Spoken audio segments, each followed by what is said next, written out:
बिस्मिल्लाहिर्रहमानिर्रहीम अस्सलाम वालेकुम। लाखों करोड़ों दुरूदो सलाम मोहम्मद मुस्तफ़ा सल्लल्लाहु अलैहि वसल्लम और आले मोहम्मद पर। मैं हूँ उमर दराज गोंदल और आप मेरा यूट्यूब चैनल देख रहे हैं। नाज़रीन, जंग जारी है और जंग के अंदर उतार चढ़ाव भी आ रहे हैं। कभी जो रूस है वो भारी नुकसान पहुंचाने में कामयाब हो जाता है और कभी यूक्रेन जो है उनकी फौज रूस के हमले को पसपा करने में कामयाब हो जाती है। तो ये दोनों तरफ से दो तरफा जो जंग है इस वक्त पूरी शिद्दत के साथ चल रही है। लेकिन इस पूरी जंग के अंदर तुर्की का किरदार बड़ा इंपॉर्टेंट है।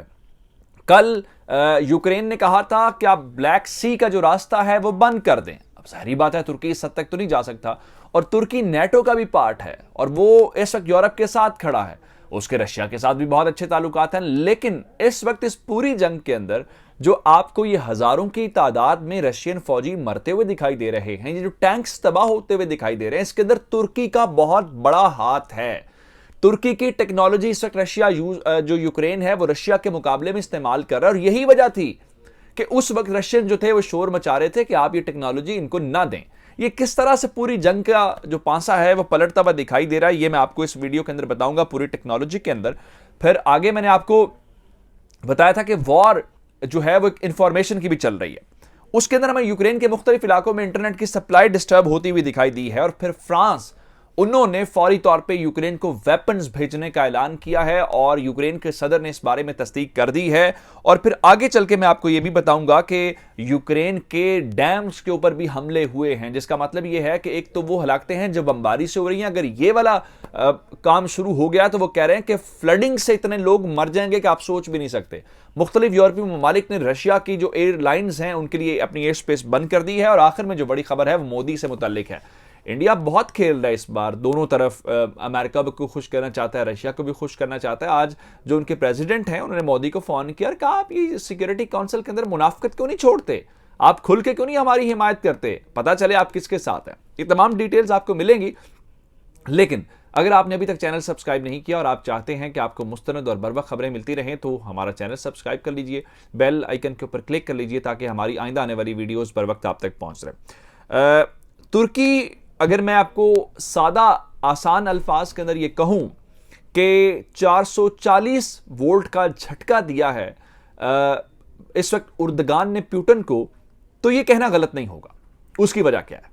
इस वक्त वो तमाम चीजें जो रूस के हमले को स्लो कर रही हैं, नाकाम बना रही हैं, पसपा कर रही हैं, रशिया उनको अपने दुश्मन के तौर पर ट्रीट करता है। अभी हाल ही में उर्दगान की और प्यूटन की मुलाकात हुई थी और यह मुलाकात अमेरिकियों को दिखाने के लिए थी। लेकिन अब जहां पे तुर्की सपोर्ट कर रहा है वो अमेरिकन एलाइज हैं, यानी यूक्रेन वाले। और मैंने ब्लैक सी के मुतालिक बहुत इंपॉर्टेंट बात आपको कही थी कि ये एक बड़ा छोटा सा रास्ता है जहां से तैयारे उसके अंदर एंटर होते हैं, लेकिन वो टर्की उसको वहां पे इंटरफेयर कर सकता है और उसका बड़ा एक ट्रम्प कार्ड है जो उसको खेल सकता है, बड़ा मेजर रोल प्ले कर सकता है। लेकिन जारी बात है इंटरनेशनल कमिटमेंट्स भी हैं और फिर वही बात, अगर अमेरिका और यूरोप बराह रास्त रशिया के साथ जंग नहीं लड़ रहे तो टर्की क्यों लड़ेगा। लेकिन इसके बावजूद एक ऐसा काम जरूर है जिसकी वजह से तुर्की जो है इस पूरी जंग के अंदर एक स्टेक होल्डर है और तुर्की की वजह से रशिया को बहुत ज्यादा नुकसान हो रहा है। मैं आपको उससे बड़ी डेवलपमेंट ये बताना चाहता हूं कि आज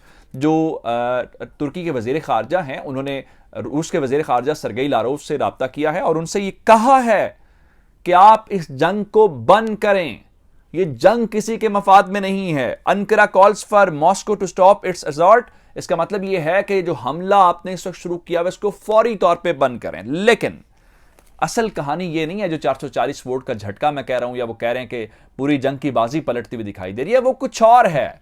और वो है टर्किश ड्रोन्स, TB2 ड्रोन्स। ये मिलियंस ऑफ डॉलर जो हैं यूक्रेन ने पहले स्पेंड किए। 2019 से आज से 3 साल पहले उन्होंने तैयारी शुरू की और उन्होंने ड्रोन्स हासिल किए। अभी हाल ही में 3 हफ्ते पहले जो टर्किश प्रेसिडेंट हैं वो यूक्रेन गए थे। उन्होंने कहा था कि हम सालसी करते हैं आपके और रशिया के दरमियान, क्योंकि रशिया के साथ भी टर्की के ताल्लुकात बहुत अच्छे हैं। और अभी मजीद 24 ड्रोन खरीदने की डील आज से 3 हफ्ते पहले हुई और उसके बाद इत्तेफाक ये हुआ कि ड्रोन फैक्ट्री लगाई जाएगी यूक्रेन के अंदर जहां से यूक्रेन ये ड्रोन्स बना सकेगा।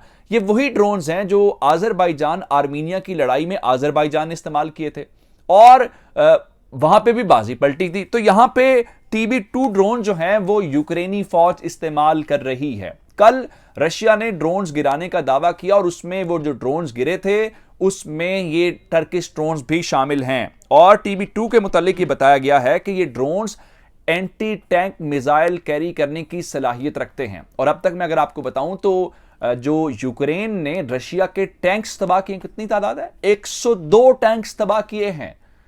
तो वो टैंक्स कैसे तबाह हो रहे हैं? वो कम से कम कोई अफगानिस्तान तो है नहीं जहां पे यूक्रेन के फौजी सीने के साथ जो है वो बम बांधते हैं और वो उसके सामने लेट जाते हैं। हरगिज भी ऐसा नहीं है, वो यही टेक्नोलॉजी इस्तेमाल की जा रही है।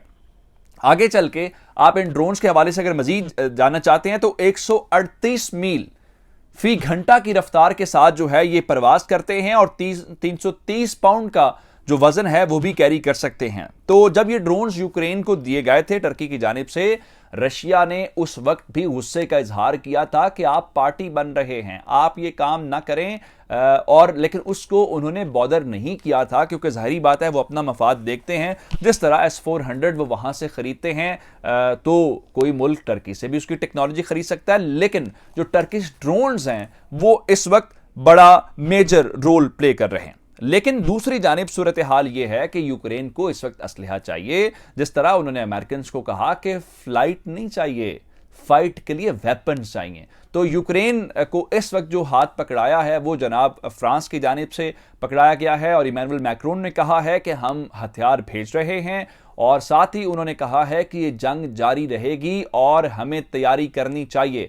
जिसके बाद जो यूक्रेन के सदर हैं उन्होंने इस बात की तस्दीक कर दी है कि जी बिल्कुल ऐसा ही है, यूक्रेन की जो मदद है वो फ्रांस वाले कर रहे हैं और असलहा वहां से पहुंच रहा है। उन्होंने ट्वीट से बताया है कि उनका राब्ता वहां पे हो गया है। अब इससे थोड़ा सा आगे चले तो मैंने आपको इंफॉर्मेशन वॉर की बात की थी कि वो एक जानिब से प्रोपेगेंडे किए जा रहे हैं कि इतने जो लोग हैं हथियार डाल दिए, इतने लोग पकड़े गए हैं। तो अब खबर ये आई है कि यूक्रेन के जो मुख्तलिफ इलाके हैं वहां पे जो इंटरनेट की कनेक्टिविटी है उसके ऊपर फर्क पड़ा है और 20% कनेक्टिविटी कम हो गई है। अगर इंटरनेट नहीं हो, और ये उन इलाकों के अंदर खासकर हो रहा है चाहे वो बमबारी की वजह से है या किसी और वजह से जहां पे शदीद लड़ाई है, अगर उन इलाकों के हवाले से आप गलतफहमी फैलाना चाहते हैं या कोई ऐसी बात फैलाना चाहते हैं तो बहुत आसानी से ये मुमकिन होगा। तो इस वक्त तक जो इतलात हैं कि 20% कनेक्टिविटी वहां पर कम हो गई है और आइंदा आने वाले चंद घंटों के अंदर मजीद कम हो सकती है। दूसरी जानिब जितने हमसाया ममालिक हैं रशिया के, उन्होंने इनके हत्ता के बताया गया कि जो डोमा जो लोर हाउस है उनके मेंबर्स को कैरी करने वाले तैयारों को भी जाने से रोक दिया है और मुख्तलिफ जो एयरलाइंस हैं रशियंस उनके लिए मुख्तलिफ हमसाया जो यूरोपीय ममालिक हैं उन्होंने अपनी एयर स्पेस बंद कर दी है और कहा है कि आप हमारी फ़ज़ाई हुदूद से नहीं गुजर सकते। लेकिन मैं आपको एक और जो खबर देना चाहता हूँ, लड़ाई चूंकि कीव के अंदर चल रही है जो दारुल हुकूमत है और उसके आसपास भी मुसलसल बमबारी है, राइट लेफ्ट से वो उसमें घुसने की कोशिश कर रहे हैं। तो बताया गया है कि उसके बैरूनी एतराफ में इस वक्त एक डैम था, रेजरवायर, वाटर रेजरवायर, जहां से न सिर्फ केफ बल्कि दीगर इलाकों के लिए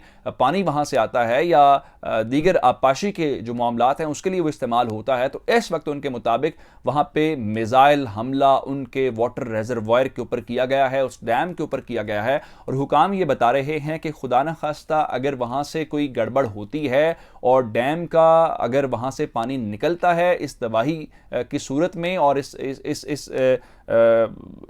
मिसाइल की वजह से, तो जो फ्लडिंग होगी, जो सैलाबी कैफियत पैदा होगी, शायद इतने लोग बमबारी की वजह से अब तक नहीं मरे जितने उस फ्लडिंग की वजह से मर सकते हैं। और आखिर में जो इंपॉर्टेंट खबर आपको देनी है वो जनाब इंडिया के हवाले से। मैंने आपको बताया था कि यूएन सिक्योरिटी काउंसिल का इजलास हुआ है और उस यूएन सिक्योरिटी काउंसिल के अंदर कंडेम किया जाना था रशिया को, वो कि रशिया ने खुद वो करारदाद वीटो कर दी। इंडिया जो है इस वक्त नॉन परमानेंट मेंबर है और इमरान खान की मुलाकात के बाद मोदी ने फौरी तौर पर रब्ता किया था प्यूटन से और वो होम्योपैथिक किस्म का रब्ता था, जिसके बाद अब जो यूक्रेनी प्रेसिडेंट हैं उन्होंने कॉल की है मोदी को और जो एलामिया और ट्वीट उनका सामने आया है उसमें उन्होंने कहा है कि आप सिक्योरिटी काउंसिल के अंदर खुल के वोट करें, क्योंकि इस वोटिंग के अंदर इन्होंने एब्सटेन किया था, यानी वोटिंग से गैर हाजिर रहे थे और उन्होंने कहा है कि आप इस जो रशियन एग्रेशन है उसके खिलाफ एक कलेक्टिव रिस्पॉन्स, जो अमेरिकन ने भी इनको कहा था कि हम मिलकर ही उसका मुकाबला कर सकते हैं। अब इंडियन जो हैं इस हड्डी को ना उगल सकते हैं और ना निगल सकते हैं।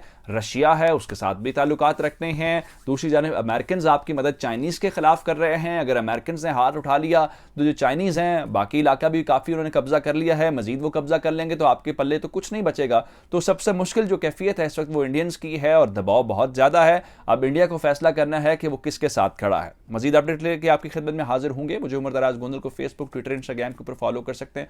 मेरा यूट्यूब चैनल सब्सक्राइब कीजिएगा। आपकी समातों का बहुत शुक्रिया। खुदा हाफिज़।